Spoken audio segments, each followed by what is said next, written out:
Fala, galera! Muito boa noite, muito bom dia, muito boa tarde, muito boa madrugada para você que está assistindo a mais um encontro do NEFI aqui no YouTube. É sempre um prazer ter vocês conosco e hoje nós vamos falar sobre um tema muito legal que é exegese cultural. Nós falamos um pouco sobre esse assunto no grupo de WhatsApp que nós temos, os participantes do NEFI, e foi muito legal porque rendeu várias ideias, então foi super legal a galera interagindo, e nós resolvemos trazer esse assunto para o nosso encontro, trazemos aqui para a nossa reunião.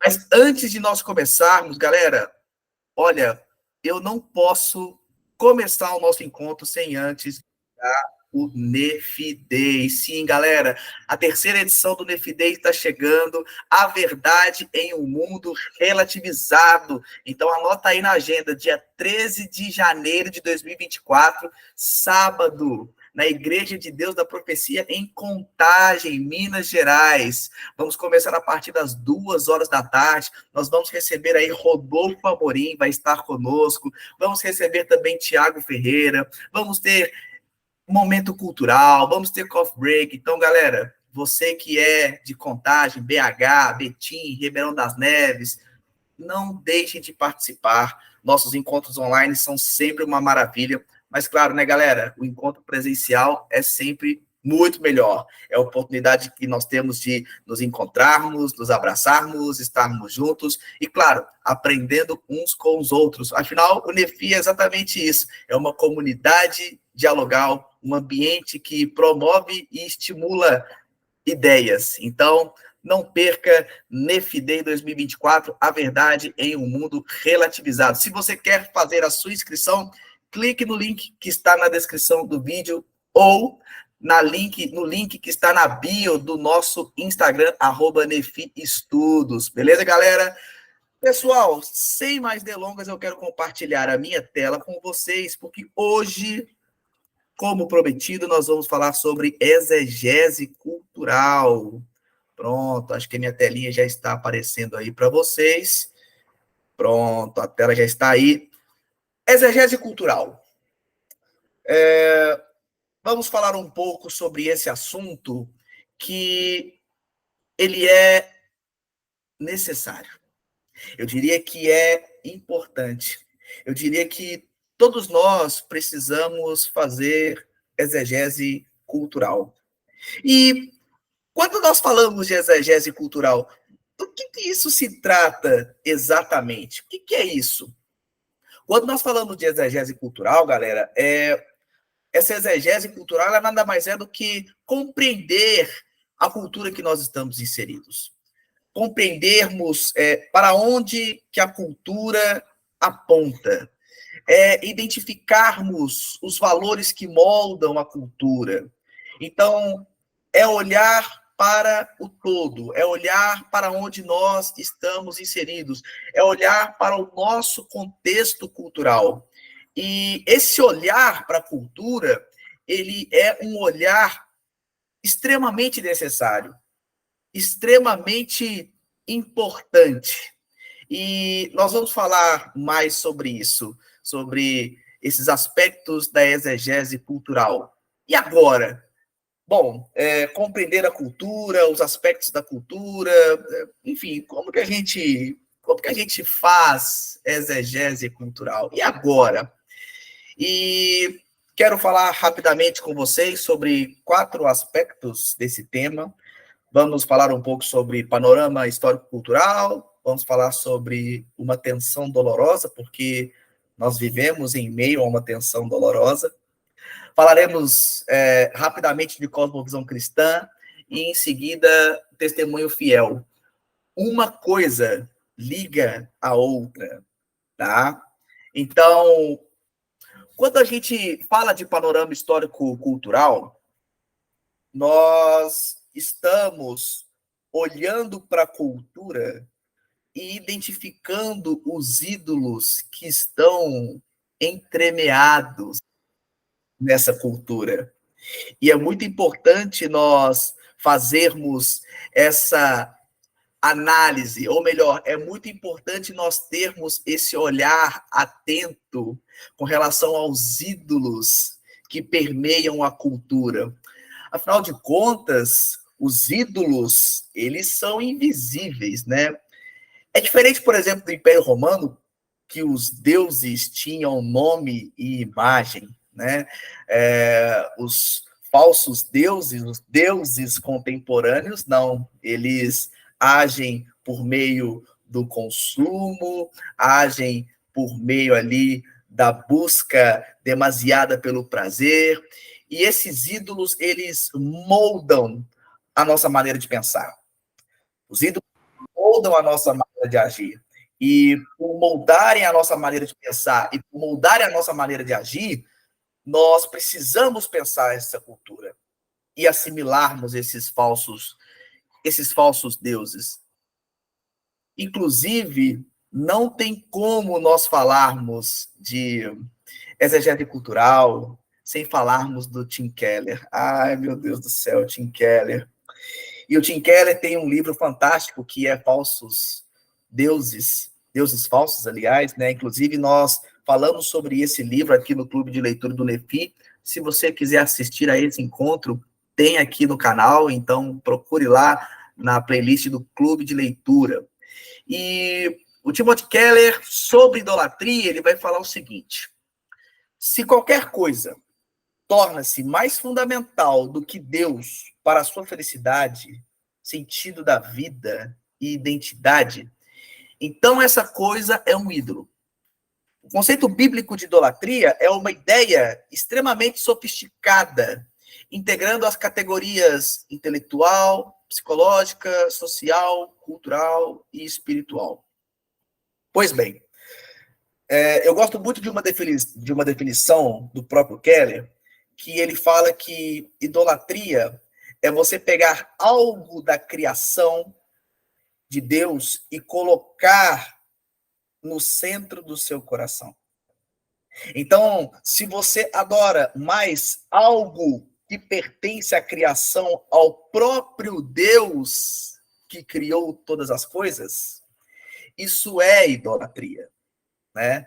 Então, se você coloca o seu time de futebol no centro do seu coração, e se ele determina o seu modo de pensar, de agir e de interagir no mundo, isso é idolatria. Por isso que analisar a cultura é tão importante, porque os deuses falsos, ou a idolatria, ela está mais próxima do que nós imaginamos, né? Isso é o reflexo de vivermos numa tensão dolorosa, de vivermos nesse já e ainda não, de vivermos antecipadamente a era vindoura na era presente. Porque, é claro, galera, nós vivemos num mundo marcado pelo pecado, marcado pela violência, marcado pela guerra, mas Cristo veio. E Cristo veio, e Cristo é o ápice do teodrama. Cristo é o ápice do drama das Escrituras. Cristo é o ápice da narrativa bíblica. E a gente vive nessa tensão porque, caramba, Cristo vai voltar. Cristo vai voltar. E, meu Deus do céu, como é difícil viver ou suportar essa tensão de viver como cidadãos do reino de Deus na terra daqui. É uma tensão vivermos na terra daqui e a terra do céu. Nós vivemos num mundo de uma tensão entre duas culturas, né? Nós temos a cultura atual, uma cultura que nós vemos os efeitos do pecado, né, intermeados nessa cultura, e a cultura do reino de outro lado, né? E é claro que quando nós olhamos para essa tensão faz com que nós inevitavelmente tenhamos que assumir um lado. uma posição clara, né? Não tem como nós, vivendo no meio dessa tensão, ficarmos neutros. Não tem como, galera. Não tem como. Se nós não assumirmos a nossa posição de vivermos de acordo com a cultura do reino, nós estamos vivendo a cultura atual.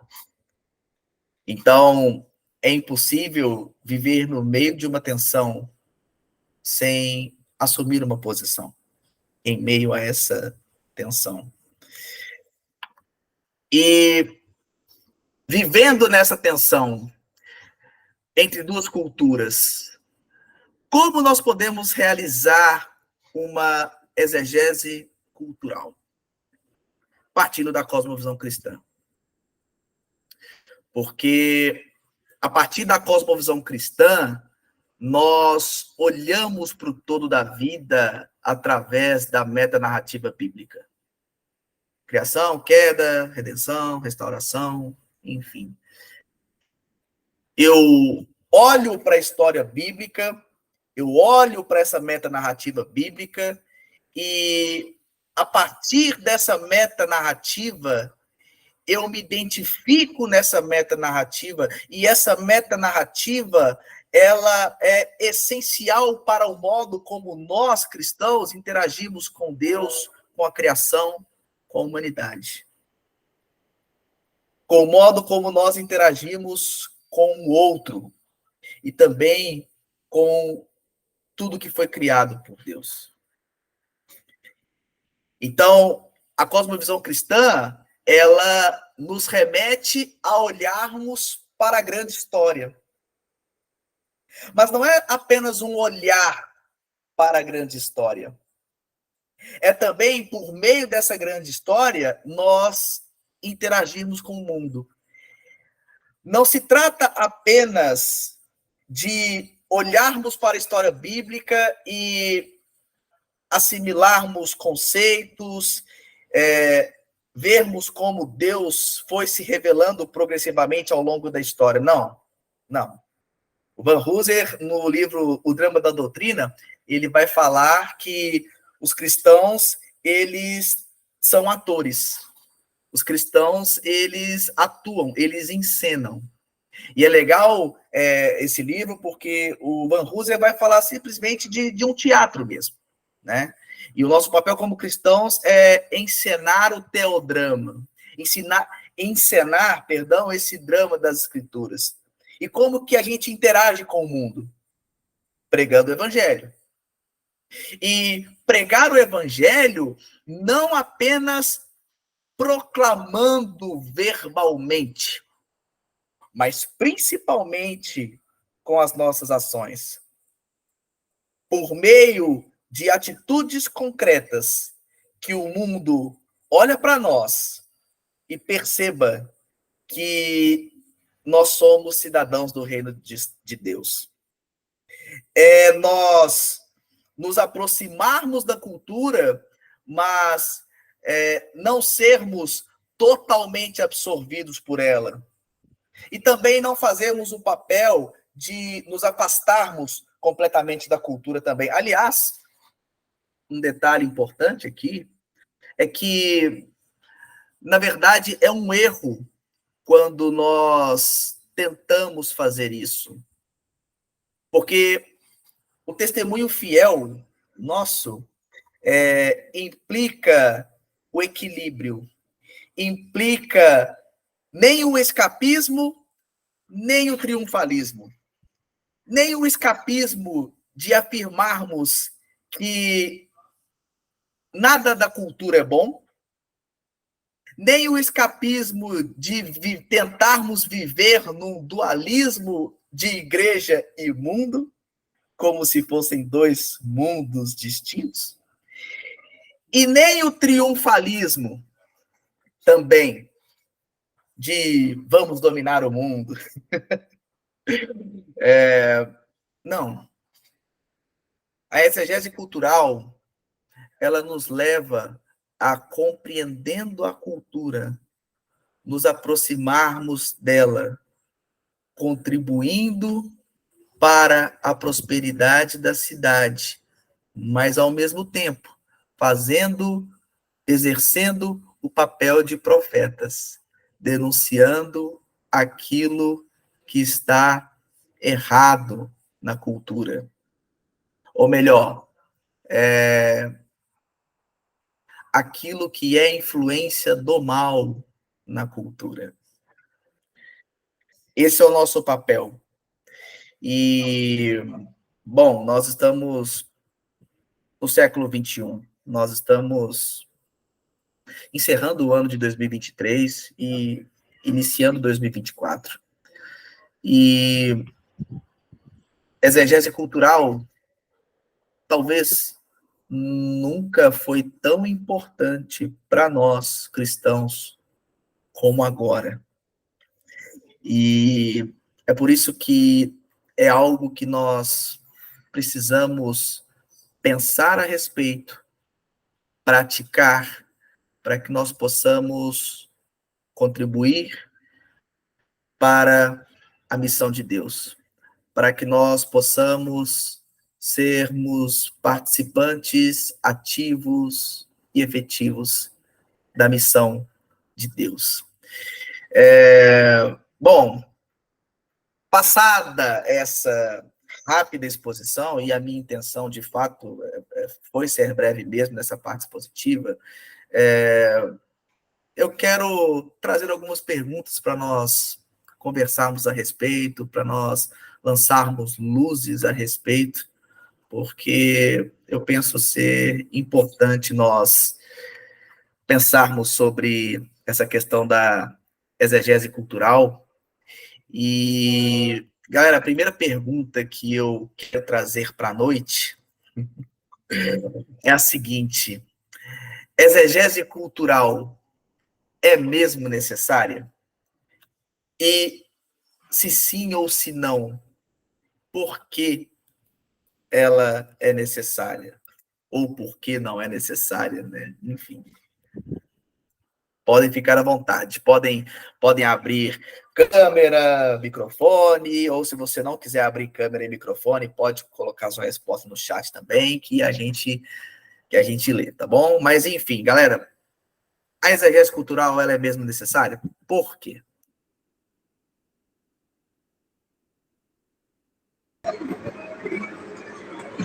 Pronto, vou começar aqui.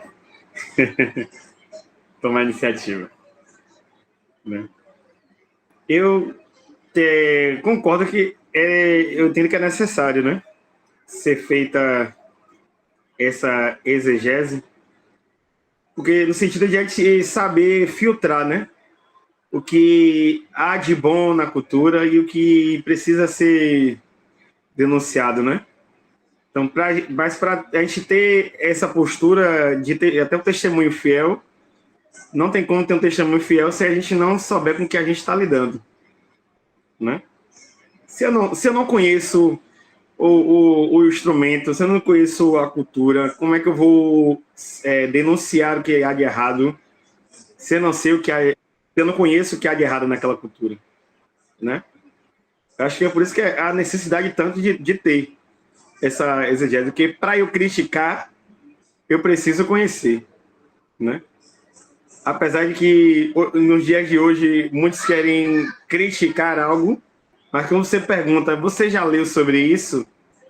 Eu vejo vários vídeos até na internet, a pessoa, mas por que você, um exemplo, por que você é feminista? Aí você vai perguntar para algumas, você vê na internet, a mulher não sequer se deu o trabalho de pelo menos ler Simone de Beauvoir ou alguma das outras feministas mais de referência para tentar ter uma base inicial para entender o que é de fato ser feminista, por exemplo. Né? Eu sou porque eu sou, mas por quê? Você leu alguma coisa? Você estudou? Você procurou pesquisar? Procurou ler de quem entende do assunto para realmente você dizer que você é isso de fato? Né? Então, por isso que é tão fundamental que em um mundo tão, às vezes, polarizado como a gente vive hoje em dia, a gente tem que saber para saber até onde a gente pisa, né? Onde a gente pisa, que a gente está cada vez mais em um terreno cada vez mais pedregoso, de certa forma, né? Cada vez mais difícil de pisar, de andar. E se a gente não souber... a analogia que eu poderia dizer é que a gente vive meio que em um campo minado. Né? A gente nunca sabe onde é que pode explodir uma bomba, de certa medida. E a exegese cultural serve muito para isso. É para a gente conhecer o mapa e saber por onde a gente pode andar e saber por onde a gente pode ser mais efetivo, né?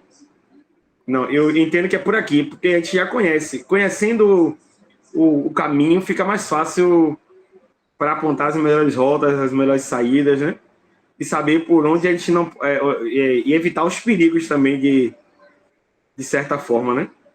De assimilar de forma acrítica a cultura, né? Mas até acho que na última reunião que eu pude participar, eu comentei algo sobre isso, né? E a gente não pode assimilar a cultura de forma acrítica, né? Eu tenho que analisar, ver o que há de bom, mas também apontar o que há de ruim, né? Nesse aspecto. Vou deixar a nossa colega Fernanda também falar um pouco.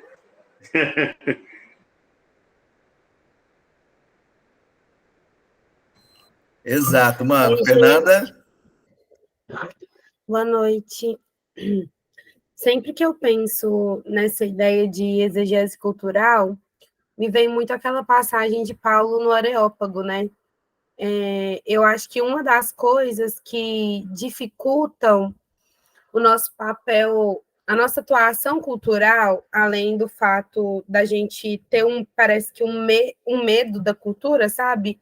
A gente só vai nessa postura de criticar. Eu penso que ali... Desculpa, gente, garganta tá boa, não. Eu penso que Paulo ali dá um excelente norte para a gente, no sentido de que o objetivo é demonstrar que a cultura era falha, sim, mas ele não faz isso da forma que muitas vezes a gente está habituado a ver na igreja, sabe? Que assim, é tudo ruim, é tudo do capeta, sabe? Não. Ele vai pegar um discurso dos estoicos. Juan, me corrige aí se eu estiver errada, e ele vai se apropriar daquilo. Então, ele está vendo que a manifestação dessa graça comum de Deus foi derramada sobre aquele povo, e é esse altar que eles consagram ao Deus desconhecido, e que muitos do que os filósofos falavam, que ainda não era nomeável, que eles não tinham acesso, era a mensagem que ele pregava. Mas ele faz isso de uma maneira tão bonita, tão respeitosa, que faz com que a mensagem seja aceita. Então, algo que eu fico refletindo muito, e vocês podem me corrigir se discordar também, é que a questão não é que as pessoas não estejam abertas à crítica cultural feita pelos evangélicos. A grande questão é a forma como os evangélicos se posicionam no debate público. E aí a gente fica desmoralizado, e a verdade na qual nós acreditamos também é desmoralizada, porque a gente vai nessa postura de ataque, como se Jesus precisasse ser defendido, sabe? É uma piada, igual Deus não está morto. Aquilo ali é filme para crente, não é filme para o povão. Sendo muito honesta mesmo, eu acho que uma postura sadia por parte nossa mesmo, e eu falo isso por conta da criação que eu recebi também, eu tinha muito medo de me envolver com a cultura, porque eu achava que aquilo era do diabo, e eu não conseguia ver a graça comum de Deus sendo manifesta nela. E, obviamente, os meus pais, quando eles falavam, você não pode ouvir música do mundo, não pode assistir filme do capeta, essas coisas, eles fizeram isso muito bem intencionados. Mas eu entendo que hoje, na era hiperconectada na qual a gente vive, a gente precisa aprender a se relacionar de uma forma saudável com a cultura, até para que o nosso discurso seja recebido. E com isso eu não estou falando que a gente tem que abrir mão dos nossos princípios e valores. Não. A gente tem que, como Paulo, conseguir fazer essa... Eu também. Oh, meu Deus, Senna e Jean, primeira paixão, a gente não esquece. Não vem ao caso. Mas, enfim. E na minha igreja podia também, Juan, porque eu sou pentecostal, né? Então expulsa capeta, glória a Deus, aleluia, tudo certo. Mas voltando ao foco, eu penso que, assim como Paulo, a gente precisa aprender a dialogar da maneira correta Hoje eu observo que não é fácil, é uma linha muito tênue entre você realmente ser um agente, um missionário do reino ali, e se deixar também corromper por um viés relativista, de certa forma.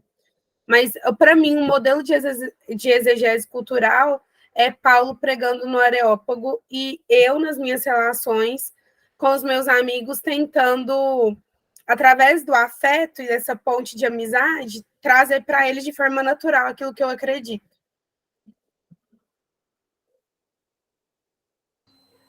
Nossa, isso aí é isso aí. Esse exemplo de Paulo no Areópago.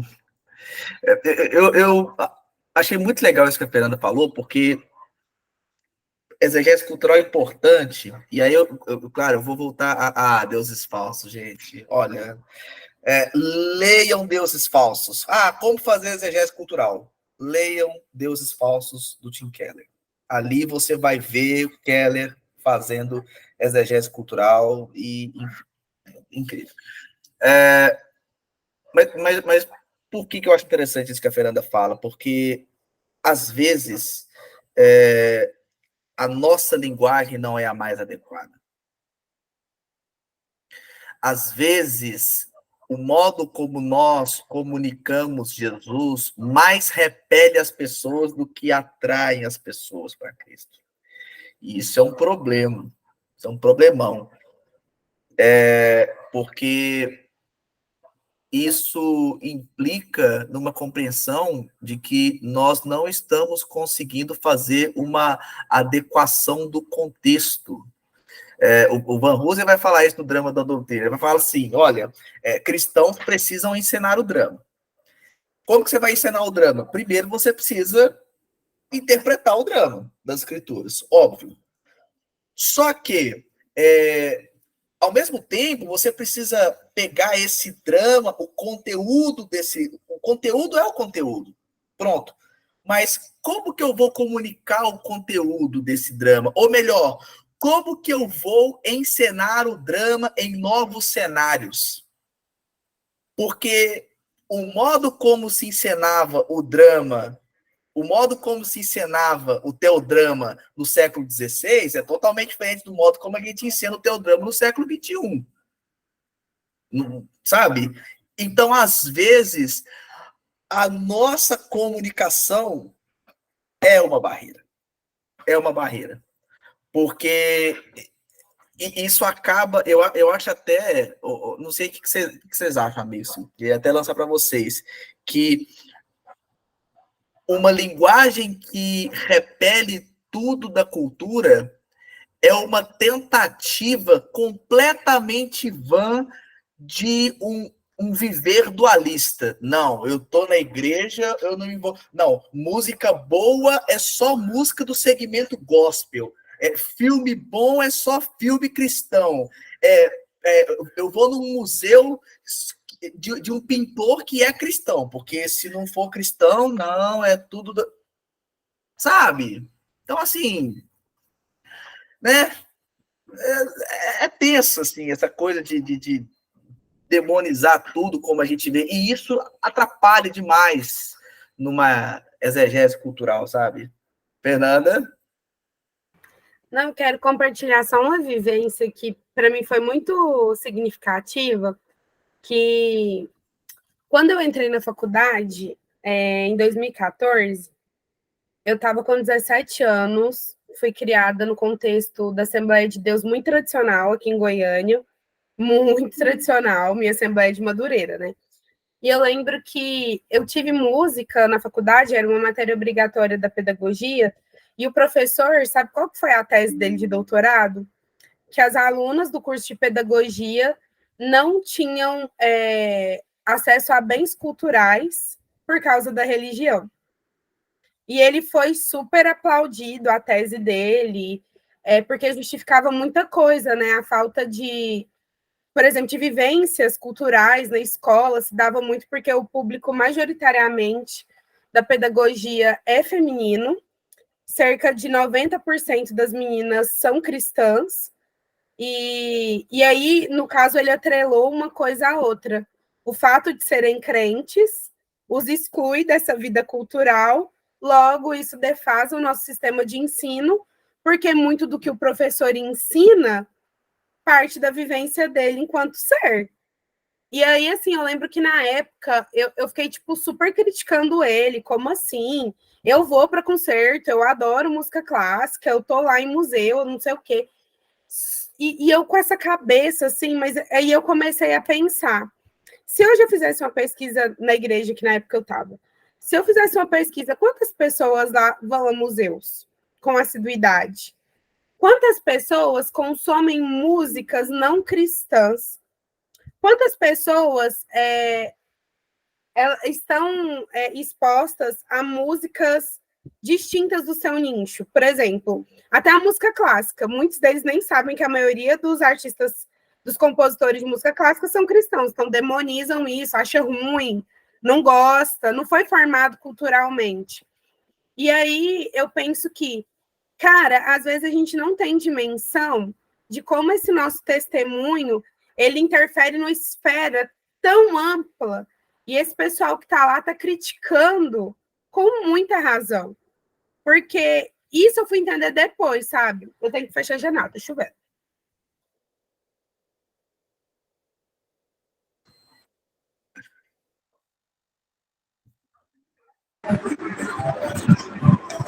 Deixa eu continuar um pouco aí que a Fernanda estava falando, né? Mas realmente, acredite, eu no meu trabalho eu estava tendo um diálogo com alguns colegas que acharam meio que absurdo, né? São cristãos também mais tradicionais, né? Achando absurdo a gente utilizar alguns elementos da cultura como sinais ou como evidência de que, de certa forma, apontam para Cristo, né? Ou apontam para Deus, né? E nesse aspecto. E eu estava falando sobre Harry Potter, né? Que é famoso caso de Harry Potter. eu tô até só um adendo, tô até lendo, acho que tô, na verdade, cumprindo um desejo de infância, né? Que eu tô lendo os livros, que os filmes assisti todos, né? Tô lendo os livros, aí tô na Ordem da Fênix, né? Mas aquela coisa que você vê elementos, né, que apontam de certa maneira a Cristo na história de Harry Potter em alguns aspectos, eu comentando com as pessoas, e elas falam que absurdo, o livro fala de bruxaria, o livro fala muito top, né? O livro fala de bruxaria, que o menino é bruxo, que a escola de bruxaria fala de magia, e nesse tipo de coisa, que não sei o quê, aí achando absurdo a ideia de, por exemplo, eu usar Harry Potter como um ponto de contato para falar de Jesus, ou falar da Bíblia, no sentido. Porque se a gente for pegar, por exemplo, que o que a mãe faz, o que os pais fazem por Harry Potter, de se sacrificarem por amor a ele, né? Por amor a eles se sacrificam, entregam a sua vida para que ele não fosse destruído, de certa forma. E esse amor acaba gerando nele uma marca de proteção, de certa forma, né? Como a gente vê ao longo da história, né? E isso não deixa de fazer a gente lembrar do amor de Deus por nós, né? De fazer ele entregar o seu próprio filho para morrer na cruz do Calvário por cada um de nós, né? Não deixa de lembrar. Quando você vê esse sacrifício dos pais se entregando por amor a seus filhos, não deixa de a gente lembrar e a gente vê no próprio Deus entregando seu filho amado para que por meio da vida dele a gente pudesse ter vida. Aí como é que você olha para um elemento desse, como é que você não lembra do que Cristo fez por nós, né? Você não tem como não lembrar que por amor daqueles pais ele pôde ter a oportunidade de viver, né? De ter a vida, né? De poder, quem sabe, fazer diferente, né? Então não tem como não apontar. Aí como é que você não vai usar? Como é que eu vou dialogar? Né? Eu até pedi eu uso aqui não sei se vocês vão conseguir ver. Eu uso um colarzinho aqui que tem o nome de Aslan. Aí muita gente me pergunta, o que significa esse nome aí, Aslan? Aí eu já explico, ali já é uma oportunidade que eu utilizo, um truquezinho que eu utilizo para, de certa forma, evangelizar aquela pessoa. Eu digo, esse nome significa o quê? Aí não, é porque é de uma história que eu gosto de tal, tal. E vou explicando sobre o livro das Crônicas de Nárnia, vou explicando que Aslan é uma referência a Jesus Cristo, é leão da tribo de Judá, e ali eu vou começando a discorrer com aquela pessoa. Ou seja, já é um ponto de contato que a pessoa vê esse nome que não é um nome tão usual, né? E ali já usa como meio de ponto de contato para poder falar um pouco de Jesus, né? Não, Jesus, não sei o que, a história tem uma base cristã, não sei o que, aí eu vou explicando esse tipo de questão. Um pouquinho que eu entendo de C.S. Lewis, né? Que C.S. Lewis precisa ter conhecimento muito vasto, né? Para falar com propriedade dele. Eu ainda me ouso a falar um pouquinho no meu pequeno conhecimento dele, ainda me ouso a arriscar a falar um pouco sobre isso. Né? Deixa eu deixar para os colegas falar que quem é do direito fala pelos cotovelos, né? O Lincoln vai me entender.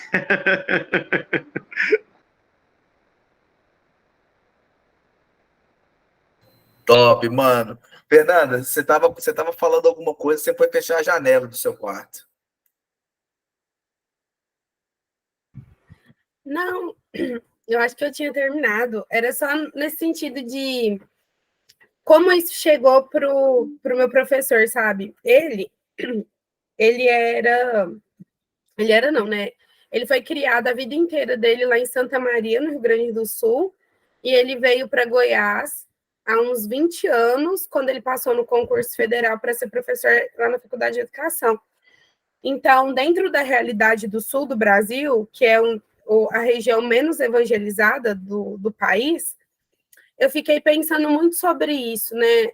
Assim, se a gente realmente quiser que a palavra de Deus alcance as pessoas, né, de uma forma mais ampla, o cristão ele precisa fazer as pazes com a cultura, no sentido de a gente precisa de gente boa fazendo música, não necessariamente música cristã apenas.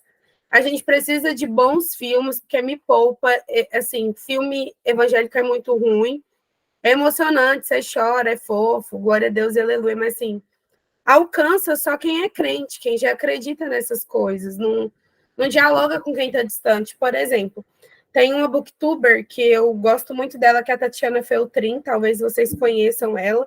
Ela tem um dos canais mais antigos de literatura do YouTube, e ela é ateia.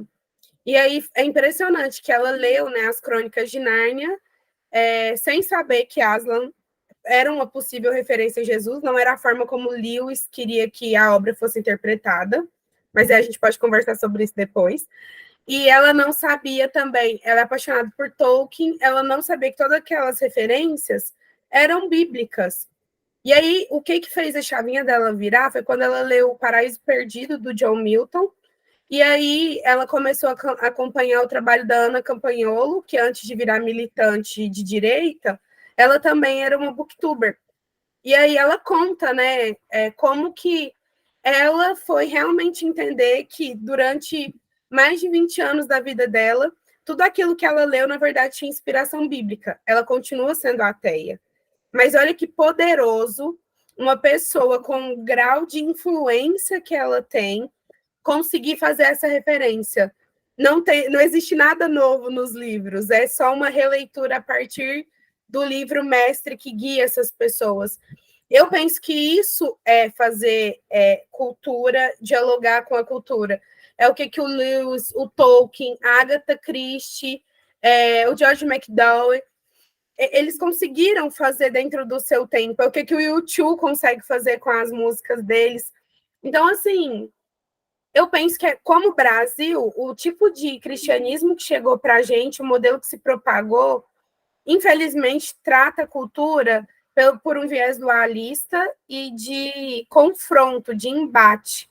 E enquanto a nossa mente não for transformada, de que não é através disso que a gente vai conseguir criar pontes, eu penso que a nossa exegese vai continuar muito pobre, porque a gente vai continuar na defensiva. Mas era só isso mesmo. isso é muito legal, Fernanda, porque e daí, galera, a gente volta na questão de não é uma visão triunfalista da coisa, sabe? Mas é muito pelo contrário, é inserir-se na cultura, ao mesmo trabalhando até mesmo como um ponto de contato para o evangelho. E aí, esses exemplos que você citou, o YouTube, por exemplo, poxa, é maravilhoso, gente. Então, nós precisamos de mais cristãos no teatro, na música, na literatura, produzindo cultura boa, sabe? E a partir dessa cultura boa, e não é uma cultura reduzida a um nicho específico de pessoas, não, uma cultura que uma grande massa tem acesso e influenciar em larga escala. Eu acho que é isso que a gente está propondo aqui através dessa reunião de hoje. É isso que a gente está compartilhando aqui, essa necessidade, né, de uma escala maior a partir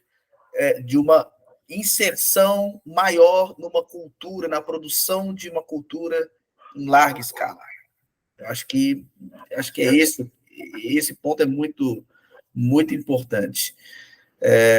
Deixa eu ver aqui no chat. Juan falou aqui, né? A galera não sabe o valor de um bar. Realmente. Oh, meu Deus. É verdade. Márcio está falando aqui, né? Aquele pastor. Quem? O Anderson Silva falou sobre isso ao fazer uma crítica sobre a Anitta ser uma referência musical do Brasil. Enfim, né? Galera, exegese cultural é importante. Nós chegamos a essa conclusão aqui. Agora, quais ferramentas podem auxiliar os cristãos e a igreja a realizarem essa exegese cultural? E por que eu estou colocando auxiliar, ferramentas que auxiliem os cristãos e a igreja? Porque nós fizemos uma enquete lá no grupo de WhatsApp, os participantes do NEFI, e nós perguntamos mais ou menos assim, a sua igreja, ela disponibiliza ferramentas ou capacitações que permitam as pessoas daquela comunidade de fé realizarem, exercerem exegese cultural? A maioria marcou não. E algumas pessoas, poucas, mas algumas pessoas ainda marcaram a seguinte opção: olha, acho que minha igreja nem sabe o que é isso. Claro que muitas pessoas marcaram sim. Não, a igreja onde eu pertenço, ela disponibiliza ferramentas, ela capacita os cristãos a realizar uma exegese cultural, mas a grande maioria respondeu que não, e de uma certa forma isso acende um alerta, né, em nós. Se a exegese cultural é tão importante, ainda mais nos dias de hoje, né, isso precisa ser fomentado de alguma forma, e isso precisa partir tanto de nós, cristãos, pessoa física, mas também da igreja, de um modo geral, enquanto comunidade. Então, quais ferramentas podem, na opinião de vocês, auxiliar os cristãos e a igreja a realizarem essa exegese cultural?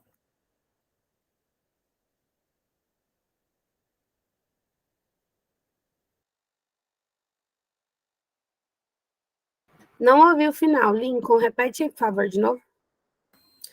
Quais ferramentas podem auxiliar os cristãos e a igreja a realizarem essa exegese cultural?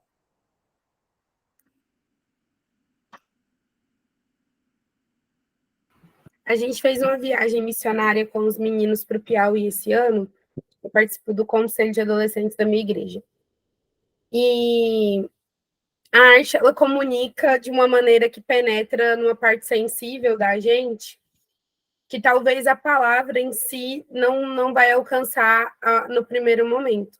E aí a gente fez um flash mob com eles, fez uma encenação teatral e tiveram os atendimentos de saúde, né? A gente levou médicos, psicólogo, dentistas para poder estar atuando com o pessoal.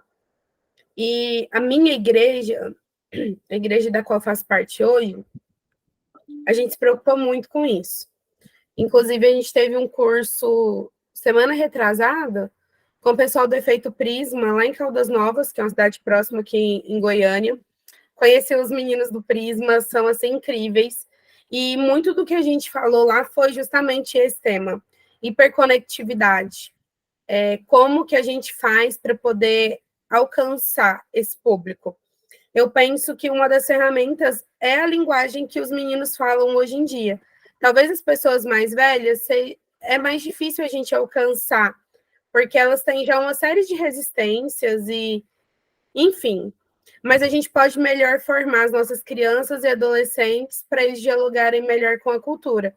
E eu penso que isso se traduz, por exemplo, no esforço que a gente faz lá na igreja, de dialogar mesmo, de pegar um filme, vamos conversar sobre esse filme? De boa. Nossa, mas esse filme me trouxe tal insight, eu pensei isso e isso. E você, o que você achou? A gente conversa muito com os meninos sem demonizar, então teve uma galera lá da igreja que foi pro show da Taylor Swift também, que eles adoram ela. E aí a gente tem essa oportunidade de perguntar, tá, mas por que você gosta tanto dela? Ah, porque as músicas dela me tocam. Mas as músicas não falam normalmente sobre dores de relacionamentos e tal. Tem uma área na sua vida que isso dói?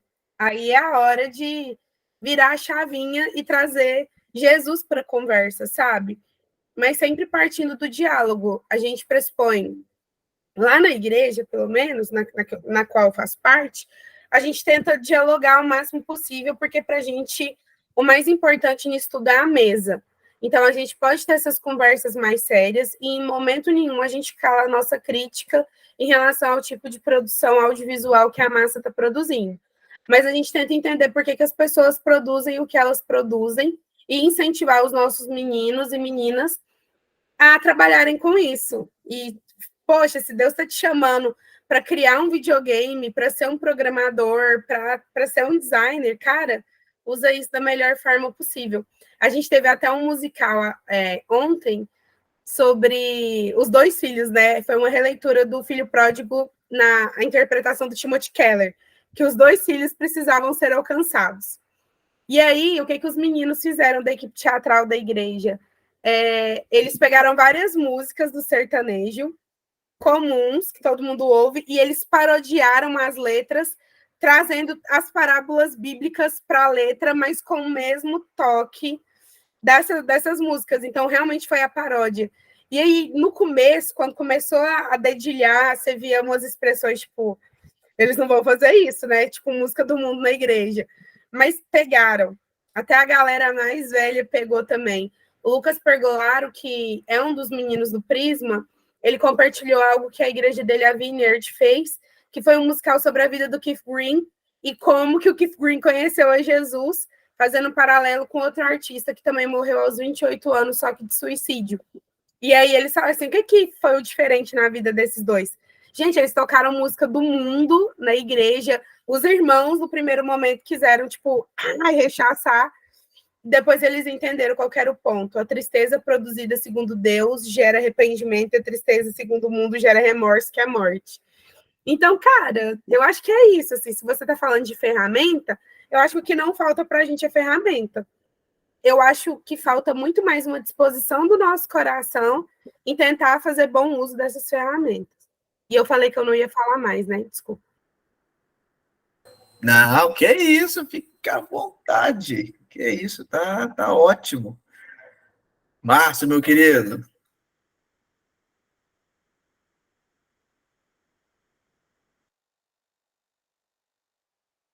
Eu não tô te ouvindo.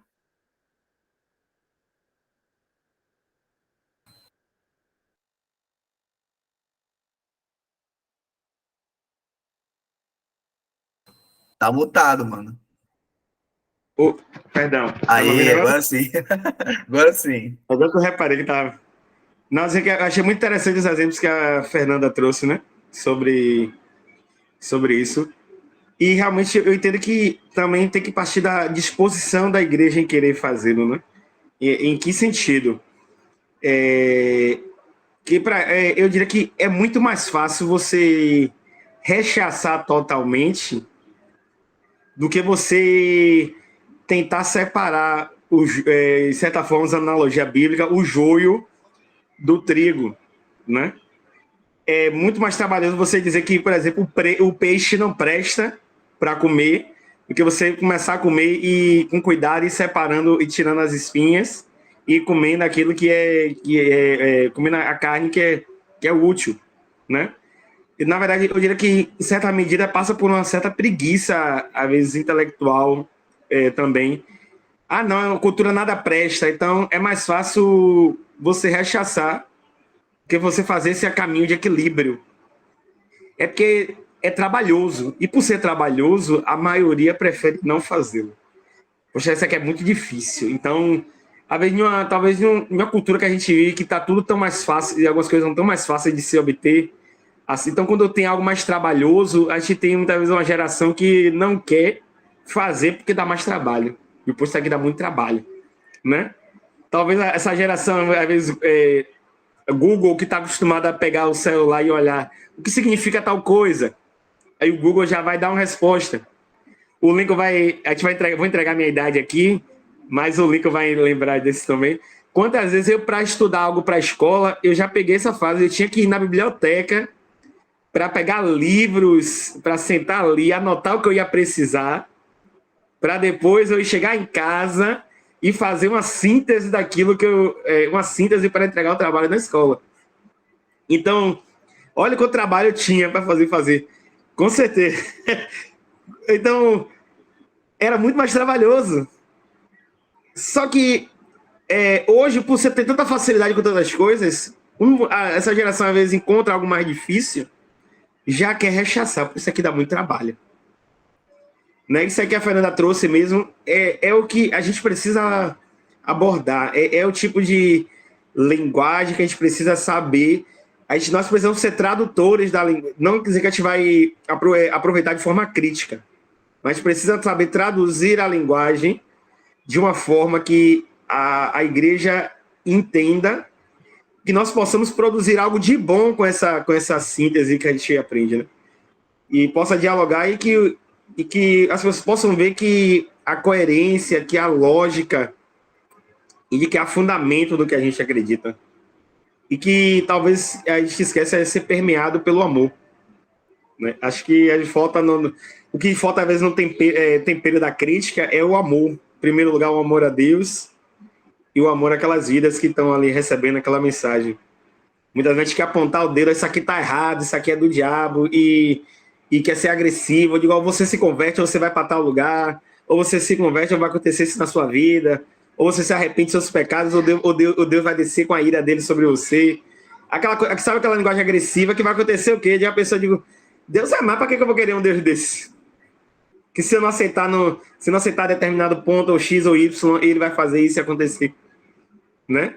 Então, se for fazer a crítica, mas sempre permeada pelo amor a Deus e pelo amor ao próximo, né? Acho que também é o tempero que tem que ter, é uma ferramenta fundamental e uma essência fundamental, é o amor, né? Para produzir uma exegese cultural que realmente glorifique a Deus, né? Não pode faltar, talvez o que a gente se perde é porque muita gente até está certa em criticar, mas muitas vezes eu costumo dizer que a maioria da discussão dos problemas não é pelo que a gente fala, mas é pela maneira e pelo tom que a gente fala. Muita gente até está certo no que a gente está falando, mas a maneira como a gente se porta e fala mais afasta muitas vezes do que aproxima, né? Acho que é esse tipo de equilíbrio que a gente precisa ter, que a gente tem tanta dificuldade em ter esse temperinho aí, esse equilíbrio na hora de fazer uma exegese cultural que realmente glorifique a Deus de certa forma. Boa, mano. Gostei muito desses insights, porque você falou de disposição, você falou de amor, você falou também de algo. Eu tenho uma amiga querida, uma psicóloga cristã, a Sana Mirle Martins. Aliás, tem vídeo com ela aqui no YouTube do Nefi, falando sobre depressão, suicídio, enfim. E ela fala muito sobre escuta atenta. Às vezes, o que nos impede de realizarmos uma exegese cultural é a ausência de uma escuta atenta, uma escuta de qualidade, né? Ouvir o que se passa, entender o que acontece, né? Isso é muito legal. E de fato, exegese cultural, entender o que se passa, dá trabalho, e dá trabalho mesmo, né? Mas é necessário, se nós quisermos contextualizar as escrituras de modo a encená-las adequadamente no século XXI, nós precisamos realizar essa exegese cultural. Precisamos. Juan está falando aqui no chat aqui que a grande ferramenta que nós cristãos e a igreja tem hoje para essa exegese é a mídia. O cristão deve manusear bem as redes sociais e os meios de comunicação. Esses meios hoje auxiliam a cultura moderna. Mano, de fato. E isso não é de hoje. O Karl Barth já falava que o cristão tem que ter um olho na Bíblia e o outro no jornal. O Barth já falava isso há uma vida, sabe? Hoje é mais as redes sociais mesmo, né? Hoje com o advento aí da internet, a evolução da tecnologia, enfim, mas nós precisamos ter o nosso olhar ao que acontece, não tem jeito. Os meios de comunicação nos auxiliam imensamente na realização dessa exegese cultural, sem sombra de dúvidas, sem sombra de dúvidas. E se você tem essas ferramentas e você sente que a sua igreja não tem, se coloque à disposição da sua igreja local. Converse com o seu pastor, verifique com ele a disponibilidade de desenvolver algo nesse sentido na sua igreja local, caso ela ainda não proporcione essas ferramentas ou alguma capacitação desse tipo. Seja você um agente solucionador, né? Enfim, igrejas locais precisam ser equipadas, né? E se você tem essa facilidade, se você, como cristão, pessoa física, individual, se você já faz essa exegese cultural, compartilhe isso também com os demais irmãos e irmãs da sua comunidade de fé. Galera, última pergunta da noite, para nós encerrarmos o nosso bate-papo, a nossa reunião, é a seguinte: a quais riscos nós estamos sujeitos ao não realizarmos a exegese cultural? E aí uma segunda pergunta: quais são os limites dessa exegese? Então, qual o risco que nós corremos de não realizá-la? E, realizando-a, qual é o limite dessa exegese?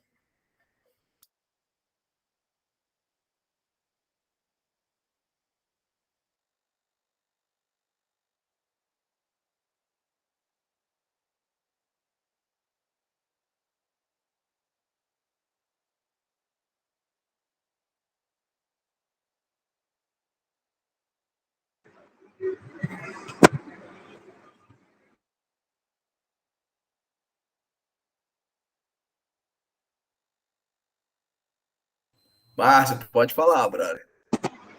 Essa daí é bem espinhosa. É bem espinhosa essa pergunta, viu? Mas como eu disse, para a última da noite, né, tinha que ser uma pergunta que realmente bote a mente para pensar, né? Talvez acho que eu diria que, respondendo a primeira, né, acho que é um perigo de a gente não fazer, vamos dizer assim, de certa forma, talvez deixar espaço para que talvez outras visões de mundo talvez ditem o ritmo da cultura, né? A gente vai deixar que outras vozes falem por nós, né? Ou seja, se a gente não tiver a nossa posição para falar aquilo que há de belo e aquilo que há de ruim na cultura, aquilo que glorifica a Deus e aquilo que, de certa forma, ofende ao nome dele, se a gente não falar, se a gente se cala, outros irão tomar o espaço, né? É inevitável. Se a gente não ocupa, alguém vai ocupar no lugar. Se a gente não fala, alguém vai falar em nosso lugar. Se a gente não tomar uma posição, alguém vai tomar posição pela gente. E pode ser uma posição que não vá, que vá ferir principalmente a Deus e a sua palavra. Se a gente não tiver postura para saber fazer, né? Outros vão adotar posturas e pode chegar a um ponto de que, se a gente não tomar cuidado, de sufocarem a nossa voz, de certa forma, se a gente não souber o que falar e como falar, né? Talvez o perigo é esse. Se você não fala, alguém vai falar por você. Se você não toma postura, alguém vai tomar essa postura por você, né? Então, eu acho que é o perigo de não fazer, é isso, né? Como a gente costuma dizer, a gente vê em certos locais, certas universidades, certas ideologias, certas posturas tomando conta e tomando lugar, e muitas vezes sem espaço para um diálogo crítico, ou você acredita nisso daqui, ou você não tem direito de fala neste lugar, ou você defende essa ideologia aqui, ou você compactua com essa ideologia, ou você não tem o direito de falar, você não tem como a famigerada expressão, você não tem lugar de fala, se você não concorda com a pauta, você não tem direito de falar, né? Ou seja, se não há espaço, a gente não constrói um ambiente democrático, de certa forma, para que haja espaço para a divergência, né? Que a democracia tem esse espaço para o divergente, né? Para o diferente, né? Porque se apenas só eu posso falar, então eu não tenho uma democracia, eu estou vivendo uma ditadura.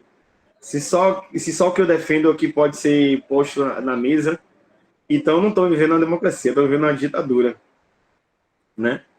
Talvez o perigo de a gente não fazer é isso, a gente viver em uma ditadura, onde só interessa a fala do grupo dominante e o grupo minoritário, o grupo diferenciado não tem espaço para falar, né? Para dizer o que acredita, né? Que acho que tem que haver esse espaço para isso, né? E a segunda pergunta, respondendo a ela, eu acho que o limite para a exegese cultural, acho que é a própria palavra de Deus, é um dos principais, a própria palavra de Deus, né? Acho que a própria palavra de Deus, a gente não pode fazer uma exegese que extrapole ou que fuja da base do que a palavra nos dá, né?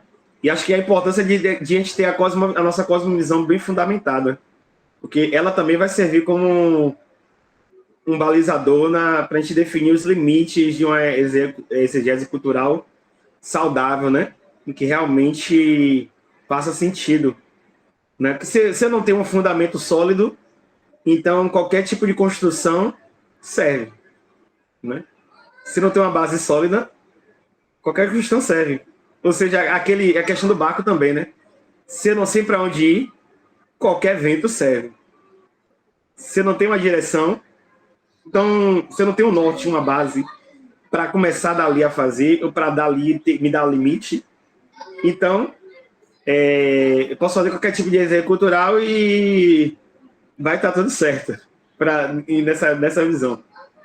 Né? Acho que, em primeiro lugar, a própria palavra de Deus e também a nossa própria cosmovisão bem fundamentada, né? Na palavra, principalmente. Eu acho que o limite, na minha opinião, passa por aí. Boa, mano. Muito bom, muito bom. Mais alguém? Fernanda? Juan?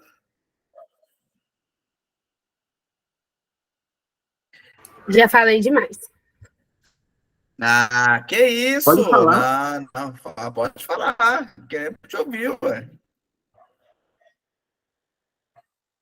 Estava sentindo falta de você nas reuniões do NEFI. Eu estava sentindo falta de vocês, mas vocês têm que aprender a fazer essa reunião no dia que dá para. Segunda é caótico. Segunda, quarta, não são dias legais, não. Não dá, entendeu? Sorry. Era isso. 2024 nós vamos tentar alinhar isso. É porque esse ano, chega o final do ano, eu entro no mood saudosista, né? Porque eu começo a lembrar tudo que aconteceu e a minha mente vai fazendo a retrospectiva. Mas foi um ano mais desafiador, estava terminando a pós-graduação, essa coisa com os dias é bem complicada. Então, existem algumas agendas que elas são fixas da minha igreja, então eu não posso abrir mão delas. Mas os outros dias estavam complicados por conta dessas outras agendas acadêmicas, né, que acabou chocando bastante. Mas eu acho, você falando, né, eu penso que isso aqui é uma resposta de Deus para a nossa geração e para esse tempo, sabe? Eu penso que quanto mais iniciativas como a do NEFI, a BC2, o pessoal do Efeito Prisma, eu penso que Deus deu uma graça tão abundante para esse tempo, né? Assim como o propulsor da reforma protestante foi a invenção da máquina de digitar, né, de escrever, da prensa, Deus agora nos concede esse momento em que a igreja está tão necessitada de um avivamento e de um retorno às escrituras, o Senhor está movendo de novo, através das mídias sociais, através do acesso aos recursos de vídeos, quando que isso aqui seria possível, né? Eu aqui de Goiânia, gente de Minas, gente de tantos outros lugares do Brasil se encontrarem para conversar sobre exegese cultural. Então, assim, isso é muita graça de Deus para o nosso tempo. Eu penso que, Bahia tá longe. Nem tão longe assim, né? Mas, enfim, eu penso que é graça de Deus, é resposta de oração, é vida na vida, e o Senhor tá dando essa graça para a gente.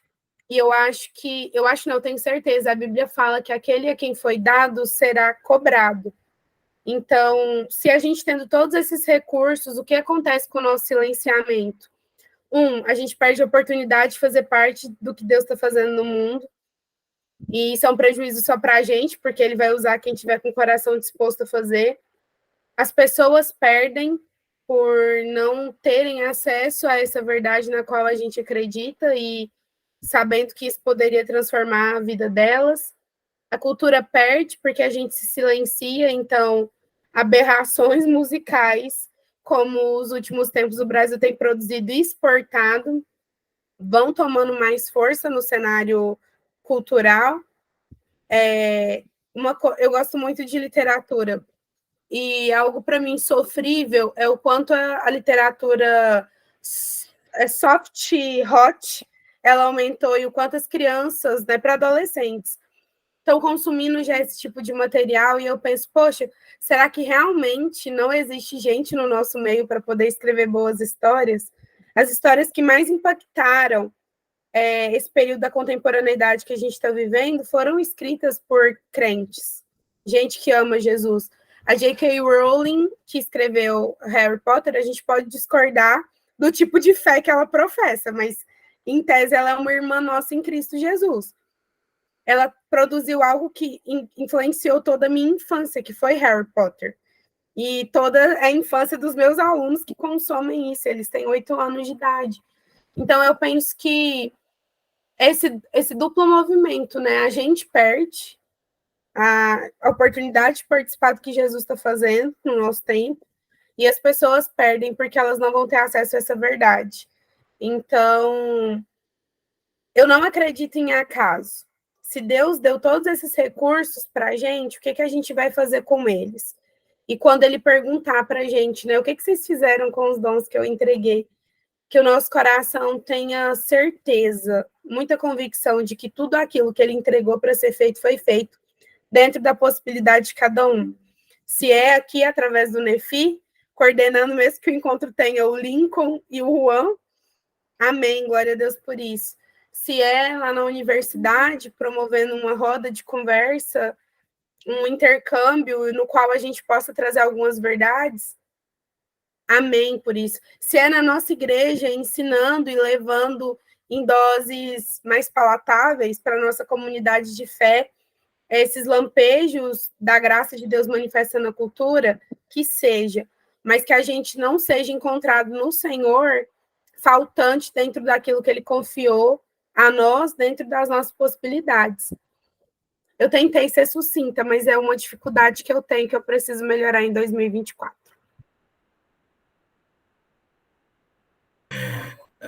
Gente, maravilhoso. Falar sobre isso gente, é incrível mesmo, né? Perigo de não realizar uma exegese cultural é nos desconectarmos do mundo, é não olharmos para a janela.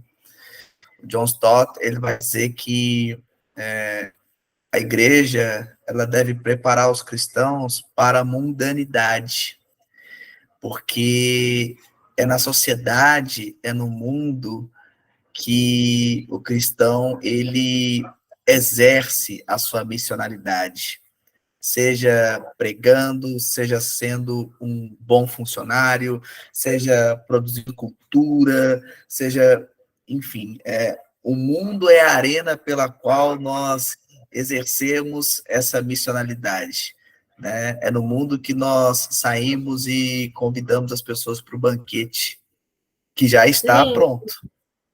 Só um detalhe que você falou e eu me lembrei, tem um texto da Bíblia que eu gosto muito, dois, na verdade. Deus faz o solitário habitar em família. E o outro é aquele que se isola busca os seus próprios interesses.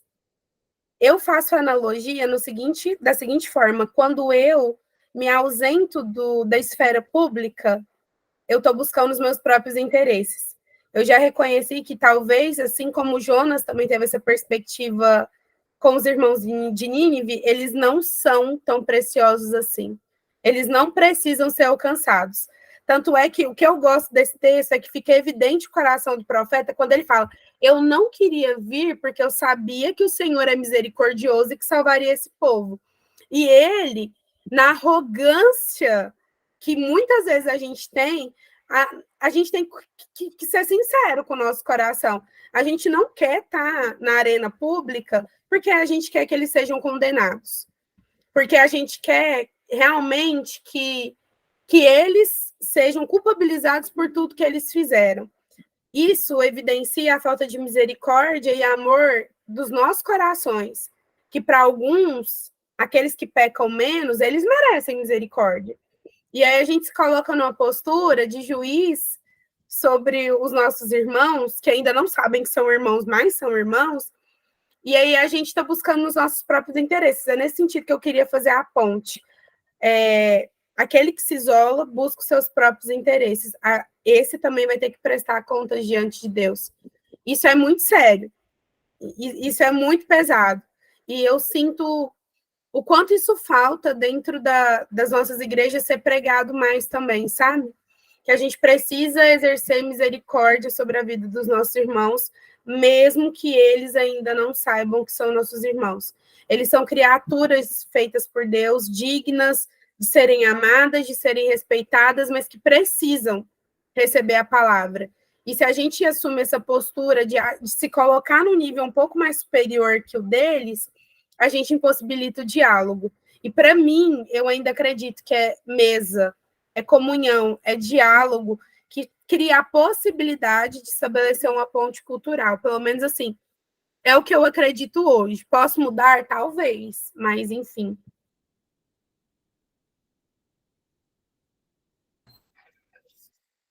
Tem uma... uma frase, na verdade, é uma frase do Van Hooser no O Drama da Doutrina, página 374. Van Hooser vai dizer o seguinte: Anunciar e mostrar não é alegar certeza das crenças que se tem, mas ter coragem de ter convicções, coragem de entrar na esfera pública, não como um sabe-tudo, mas como testemunha, testemunha da ressurreição. Eu gosto muito de um texto de Jeremias 26, versículo 7. Jeremias vai dizer: busquem a prosperidade da cidade.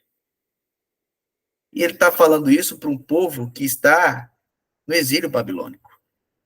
Como assim? Eu estou aqui exilado e eu ainda tenho que buscar a prosperidade da cidade? Sim!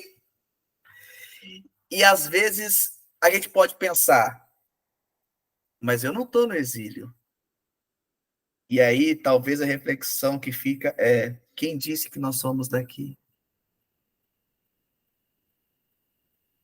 Nós não somos cidadãos desse mundo. Tá na minha frase da bio do Instagram. Estrangeiro internacional não é aqui. Nunca fui. Nós somos cidadãos do reino de Deus.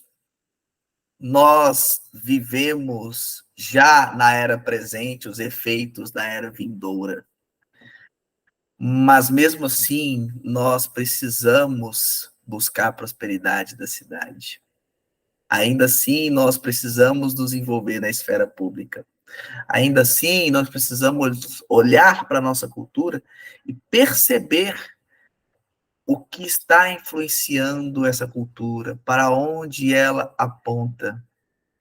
Às vezes nós rotulamos tanto pessoas, às vezes nós cometemos o grave erro de individualizações, quando na verdade Paulo vai dizer lá em Efésios 6, versículo 11, quando ele fala da armadura de Deus, a igreja de Éfeso, que a nossa luta não é contra carne ou sangue. A nossa luta é contra principados e potestades das regiões celestes. E esses principados e potestades, eles influenciam na cultura. Se nós não olharmos e enxergarmos e denunciarmos isso, nós vamos estar sendo negligentes.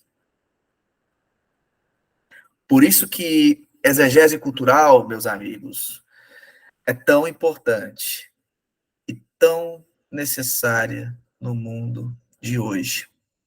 É claro que, ao mesmo tempo, nós não podemos fazer contorcionismos hermenêuticos em nome da cultura. Não. Uma coisa é nós nos aproximarmos da cultura buscando a prosperidade da cidade, mas, ao mesmo tempo, nós não podemos deixar de sermos profetas, de denunciarmos aquilo que está por trás da cultura e que tem influenciado a cultura de maneira maligna. Então, por isso que a exegese cultural é importante e necessária. Estou vendo aqui no chat, né?